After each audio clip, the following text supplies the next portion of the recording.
Which leads me to the next thing he taught us, humor. Melanie and Daniel remember the expressions he'd make on Skype when he would talk to them on there. He taught us strength. Parker would say, he was pretty strong for an old guy. He taught us to be a gentleman and about family. I think a favorite memory of all of us is when we got to go to South Dakota with him to see where he grew up. He loved showing us Mount Rushmore and especially introducing us to his extended family out west.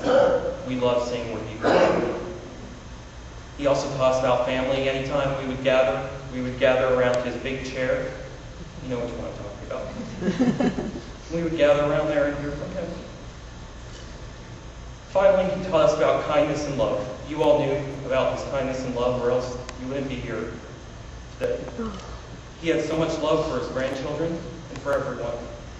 Whether he was golfing with them, as he did with Cameron and Baxter, or just talking with them. Yes, Grandpa, you taught us a lot. That was your mission. Now you can rest, old buddy.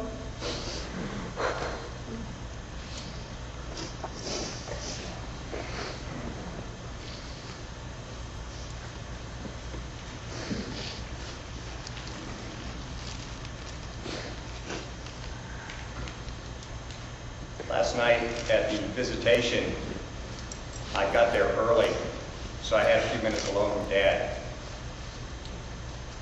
And I started to talk to him and share my thoughts. And after about 30 seconds, I just started repeating two words over and over again. Thank you. Thank you. Thank you. And as I tell you about the man that Dad was, you'll understand why that was the only thing, the sentiment that came out of my mouth. I'm going to start my story in 1977. I was 19, and I had just had an argument with Dad over something. I don't even remember what it was. And as a typical member of my generation, I was a little whiny and self-absorbed. And I said, Dad, cut me some slack. It's tough growing up in the 70s. And he just looked at me and he smiled. He said, you're right. All I had to deal with was the Depression and World War II. That was the actual day, I believe, that I began to grow up, thanks to him. Let me tell you about his upbringing. So I'm going to tell you about his early life, his time after the war, and then how that led to the man he became. He was born in Deadwood, South Dakota. He was proud of that. Grew up in rural South Dakota in the tiny town of Nisland.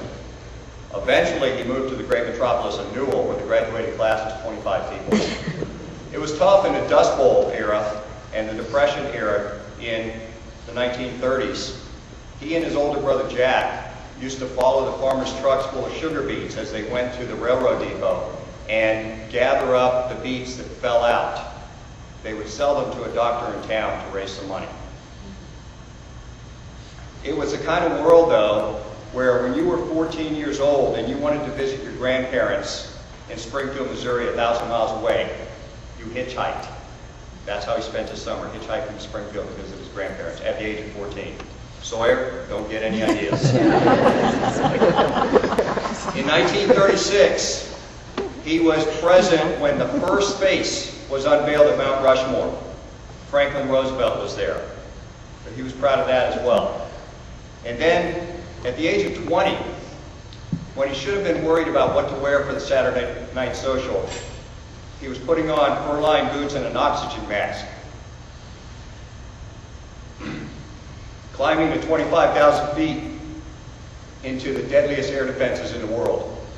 It says in the obituary that he flew 16 missions, and I want to put that number into perspective for you. In late 1943, the 8th Air Force was losing 20% of its planes every single mission. That meant that if you survived 5 missions, you were beating the odds. And these young men were asked to complete 25 missions before they could go home. But they did their job without complaining. He was proud of the fact that he was chosen as the lead bombardier navigator for his squadron. That meant that the entire bomb group dropped their bombs when he dropped his. He was good at his job, and he did his job. And on his 16th mission, he got lucky.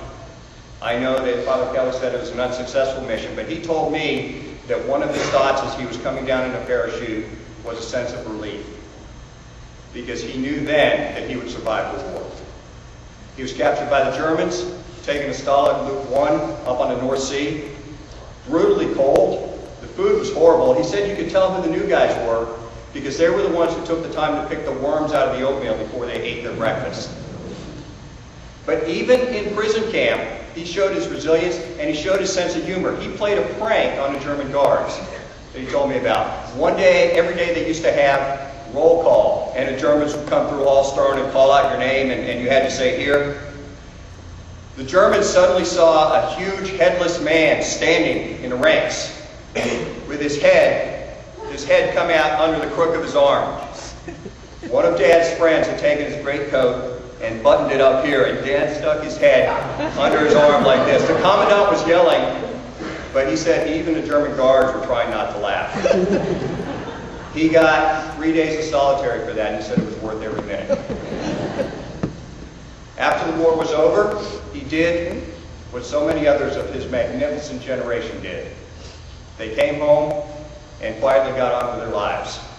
He went to the University of Colorado. He pledged Phi Delta Theta. And the only thing is that the incoming freshman class in 1945 averaged 22 to 23 years old. So when they pledged the fraternity, the upperclassmen were younger than they were. And Dad said they told him, we'll join your fraternity, but we're not going through initiation. We've had ours. Yeah. But he enjoyed his college life, moved on to the Graduate School of Business, Thunderbird, in Arizona, and then took off to the big city of New York to become an international banker. They sent him down to the Caribbean. He spent time in Puerto Rico for a couple of years. Then he went to Cuba, where he fell in love twice. Don't worry, Mom, let me explain. First, he fell in love with the island and its people, and he said he planned on living there the rest of his life. And then he met the loveliest one of the citizens, Mom. That wasn't her name back then. But because they got married kind of late, they made up for lost time real quickly. I think by the time they got back from the honeymoon, the first 4 children had already come. So Georgia came as a pleasant surprise a few years later. And unfortunately, the Cubans, after years and years, Father Kelly, Mom, you closed the deal. You got him here to the Catholic Church. I admire your patience, Father Kelly. We've got to work on closing that sales cycle. Finally, he was a lifelong learner, as Andrew said. He loved reading. He loved history, philosophy. The day he died, he was reading a book on the Cuban Missile Crisis that Uncle Johnny had given him. He was experimenting with yoga, as you heard, and he was actually even starting to learn about Facebook. Now, a life that began with seeing the first face on Mount Rushmore and ended with Facebook. That was a complete life. Let me just wrap this up. By any standards but his own, Dad was a true hero. He used to say, I did more than some, but a lot less than some others. Dad, you did plenty. Thank you.